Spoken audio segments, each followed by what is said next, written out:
नमस्कार दोस्तों। अभी हम डिस्कस करेंगे ट्रांसपोर्टेशन इंजीनियरिंग का दूसरा टॉपिक, जिसमें हम क्लासिफिकेशन ऑफ रोड और जो बेसिक सर्वे होते हैं, बेसिक स्टडीज़ होती हैं किसी एरिया में रोड बनाने के लिए, इन सारी चीज़ों के बारे में डिस्कस करेंगे। तो हम क्लासिफिकेशन ऑफ रोड को किस तरह से क्लासीफाई किया जाता है, तो ये इस टाइप से क्लासीफाई किया जाता है कि on the weather, basis of weather, किस टाइप की रोड है, ऑल वेदर रोड है या फिर फेयर वेदर रोड है, सेशनल रोड जिसको बोलते हैं, या फिर on the basis of construction, निर्माण किस तरह से हो रहा है रोड का उस टाइप से, या on the basis of pavement, on the basis of location. तो इस तरह से चार टाइप से इनको क्लासीफाई किया जाता है मोटे मोटे तौर पे। अब हम आएंगे classification on the basis of weather. तो इसमें दो टाइप होते हैं, all weather road and seasonal road. All weather road वो होती है जो सालाना यूज़ के लिए बनी होती है, मतलब ऐसी रोड जो सालाना यूज की जा सकती है। और जो सेशनल रोड होती है वो एक ऐसी रोड होती है जिसमें बरसात के सीज़न में, मानसून सीजन में जिसका यूज़ नहीं किया जा सकता है। तो ये हो गई आपकी सेशनल रोड। जो आपका अगला क्लासिफिकेशन है वो क्लासिफिकेशन है on the basis of road pavement. तो रोड पेवमेंट के हिसाब से क्लासिफाई किया जाता है रोड को दो टाइप से, पेव्ड रोड और अनपेव्ड रोड। पेव्ड रोड हो गई जिस पे जैसे हार्ड सरफेस प्रोवाइड किया जाता है जिस रोड पे, तो वो हो गई आपकी पेव्ड रोड, जैसे कंक्रीट रोड, बिटुमिनस, मैकेडम की जितनी रोडें होती हैं। और अनपेव्ड रोड में हो गई जिसमें हम पेवमेंट नहीं प्रोवाइड करवाते, वो जैसे अर्थन रोड हो गई, ग्रेवल रोड हो गई। तो ये हो गई आपकी अनपेव्ड रोड। अगला क्लासिफिकेशन है हमारा on the basis of pavement material. तो इसके आधार पे भी रोडों को कुछ इस तरह डिवाइड किया गया है कि जैसे कंक्रीट रोड हो गई, बिटुमिनस मैकेडम रोड हो गई, कॉर्क रोड हो गई, और अदर रॉ मटेरियल से भी आजकल रोडें बनाई जा रही हैं। तो वो मटेरियल के आधार पे आपके रोडों का क्लासिफिकेशन हो गया। अब on the basis of location, जो काफ़ी इम्पोर्टेंट है, तो लोकेशन के आधार पे ऐसे डिवाइड किया जाता है रोडों को। नेशनल हाईवे, राष्ट्रीय राजमार्ग, जो देश के बड़े शहरों को या राजधानी से छोटे शहरों को जोड़ते हैं, या फिर दो देशों की राजधानियों को जोड़ते हैं, तो वो हो गई आपके नेशनल हाईवे। और स्टेट हाईवे दूसरा टाइप होता है। तो स्टेट हाईवे होता है स्टेट के अंदर जो मेन मुख्य सड़कें होती हैं, वो आपकी स्टेट हाईवे हो गई। मेजर डिस्ट्रिक्ट रोड तीसरा टाइप होता है, जो डिस्ट्रिक्ट के हेडक्वार्टर्स को जोड़ता है, या फिर डिस्ट्रिक्ट के में इम्पॉर्टेंट रोडें होती हैं, वो आपकी मेजर डिस्ट्रिक्ट रोड हो गया। अदर डिस्ट्रिक्ट रोड हो गया आपका जो मेजर डिस्ट्रिक्ट रोड से थोड़ा कम यूज की सड़कें हैं, मतलब इनका, वैसे इनका ज्योमेट्रिकली भी अलग अलग होता है कि किसी की चौड़ाई के हिसाब से होता है कि जैसे ब्लेज रोड है उसकी चौड़ाई सबसे कम होती है 3.5 मीटर, ऐसे ही बढ़ते हुए क्रम में। लेकिन ये अभी लोकेशन के बेसिस पे हम डिस्कस कर रहे हैं। और सबसे आखिर में आता है ब्लेज रोड, जो गाँव की तरफ जोड़ती है, मतलब ये आपकी ओडीआर से गाँव को जोड़ेगी। जैसे नेशनल हाईवेज होते हैं, नेशनल हाईवेज जोड़ते हैं मुख्य शहरों को, देश की राजधानी को, राज्यों की राजधानी को। और स्टेट हाईवे होते हैं जो नेशनल हाईवेज को अदर एरिया में जोड़ते हैं स्टेट में, मतलब ये सेकेंडरी इम्पोर्टेंट की सड़कें होती हैं। और फिर स्टेट हाईवेज के बाद मेजर डिस्ट्रिक्ट रोड जोड़ते हैं स्टेट हाईवे को डिस्ट्रिक्ट के अंदर आने वाली छोटे मोटे शहरों से। और फिर मेजर डिस्ट्रिक्ट रोड को अदर डिस्ट्रिक्ट रोड और अंदर की तरफ जहाँ कम इम्पोर्टेंस है जिन एरिया की, वहाँ पहुँचाते हैं। और आखिर में अदर डिस्ट्रिक्ट रोड ब्लेज रोड अदर डिस्ट्रिक्ट रोड से गांव को जोड़ती है। अगला क्लासिफिकेशन है classification on the basis of third road development plan. जो 20 ईयर डेवलपमेंट प्लान हुआ था, तीसरा 20 ईयर डेवलपमेंट प्लान, तो इन इस आधार पे ऐसे डिवाइड किया गया था कि प्राइमरी, सेकेंडरी और टर्सरी। तो प्राइमरी में आते थे आपके एक्सप्रेसवे एंड नेशनल हाईवे, राष्ट्रीय राजमार्ग और जो एक्सप्रेसवे हाई स्पीड सड़कें होती हैं वो। और सेकेंडरी सड़कों में आई थी आपकी state highway and major district road, और टर्सरी में आई थी other district road and village road. अब अगला क्लासिफिकेशन है classification on the basis of load carrying capacity. तो इसमें तीन टाइप के हैं, क्लास ए या क्लास वन। इसमें 2000 टन से ज़्यादा पर डे, 2000 टन से ज़्यादा अगर इस सड़क पे यातायात होता है प्रतिदिन, तो ये आपकी क्लास ए सड़क हो गई। 1000 से 2000 के बीच अगर यातायात टन पर डे के यातायात होता है तो ये आपकी क्लास बी या क्लास टू सड़कें हो गई। और क्लास थर्ड सड़कें हो गई सेमी इम्पोर्टेंट की, जहाँ सिर्फ 500 टन तक ही पर डे यातायात हो पाता है, तो ये हो गई आपकी टर्सरी क्लास थर्ड टाइप की सड़कें।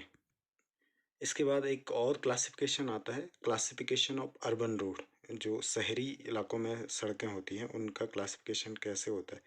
तो ये आर्टेरियल रोड हो गई, सेमी आर्टेरियल रोड हो गई, कलेक्टर स्ट्रीट रोड हो गई और लोकल स्ट्रीट रोड हो गई। तो ये 4 टाइप से अर्बन रोड का क्लासिफिकेशन किया जाता है। अगला टॉपिक है हमारा different type of road pattern. Road development के लिए जो पैटर्न बनाए जाते हैं वो किस टाइप के होते हैं। तो जो सबसे फेमस टाइप से एक काफ़ी व्यवस्थित पैटर्न में से एक है, ये आपका पहला पैटर्न हो गया block pattern, rectangular and block pattern. तो इसमें रेक्टेंगुलर टाइप के ब्लॉक्स के टाइप में आपके जो मोहल्ले होंगे, जिस टाइप से चंडीगढ़ में है, ये प्लान चंडीगढ़ में यूज किया गया है और उनके बीचों से 90 डिग्री पे सड़कें एक दूसरे को क्रॉस करती हैं। ये प्लान आपका चंडीगढ़ में इम्प्लीमेंट किया गया था। अब दूसरा है आपका radial and star block pattern. तो आप इसमें देख सकते हैं बीच में एक ब्लॉक है और इसके रेडियली सड़कें निकली हुई हैं। तो ये आपका कनॉट प्लेस दिल्ली में यूज़ किया गया है, जो ये आपका radial and star block pattern है। अगला जो पैटर्न है हमारा वो है रेडियल एंड सर्कुलर पैटर्न। तो आप इसमें देख सकते हैं कि व्यवस्था सर्कुलर, एक टाइप से सर्कुलर वे में आपके रेडियली सड़कें निकली हुई हैं। तो ये हो गया आपका radial and circular circular star pattern. और ये हो गया नेक्स्ट हमारा radial and star grid pattern. तो इसमें रेडियली सड़कें निकली हुई हैं और एक स्टार टाइप का ग्रिड बने हुए हैं, हेक्सागोनल टाइप के या फिर ट्रायंगुलर टाइप के। तो ये आपका हो गया radial and star grid pattern. ये हमारा आखिरी है हेक्सागोनल पैटर्न। तो इसमें हेक्सागोनली सड़कें बनी होती हैं किसी भी सोसाइटी के चारों तरफ से, तो ये इस टाइप से आपस में जुड़ी भी होती हैं, तो इसको बोलते हैं हेक्सागोनल पैटर्न। तो ये हमारे डिफरेंट टाइप के रोड पैटर्न बताए हमने, 5 टाइप के।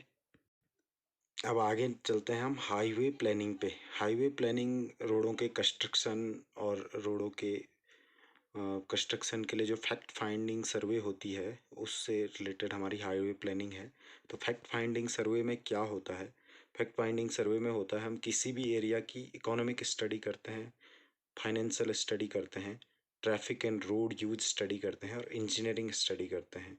तो ये हमारे फैक्ट फाइंडिंग सर्वे होती है हाईवे प्लानिंग के अंतर्गत। किसी भी हाईवे को बनाने से पहले उसकी प्लानिंग की जाती है, और प्लानिंग कहीं भी हाईवे किस टाइप से बनता है उससे बनाने के लिए ये देखा जाता है कि उस एरिया में किस टाइप का इकोनॉमिक स्ट्रक्चर है, वहाँ का फाइनेंशियल स्ट्रक्चर कैसा है, ट्रैफिक कितना हो सकता है उस रोड पे, और वहाँ का फिर उसके आखिर में आते हैं हम इंजीनियरिंग स्टडी पे।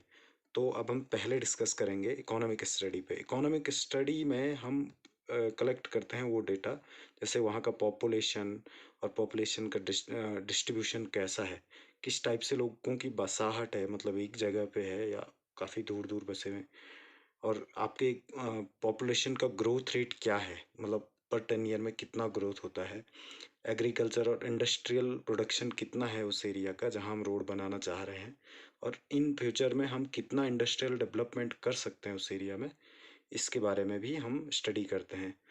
और हम वहाँ के इस बारे में भी स्टडी करते हैं कि हम वहाँ की एजुकेशन का व्यवस्था किस टाइप से है और पर कैपिटा इनकम क्या है। तो ये सारी चीज़ें इकोनॉमिक स्टडी में आती हैं। अब हम दूसरे पे चलते हैं, फाइनेंशियल स्टडी। फाइनेंशियल स्टडी में हम क्या करते हैं कि हम यहाँ का लिविंग स्टैंडर्ड देखते हैं, या फिर वहाँ के लोगों के पैसे की इनकम का सोर्स क्या है, या फिर कितना टैक्स जनरेट कर सकती है वो रोडें जहाँ हम डेवलप कर रहे हैं, या वहाँ से कितना टैक्स का जनरेशन होता है लोकल लेवल पे। इन सारी चीज़ों की स्टडी करते हैं। अब आखिर में आते हैं हम इंजीनियरिंग स्टडी पे।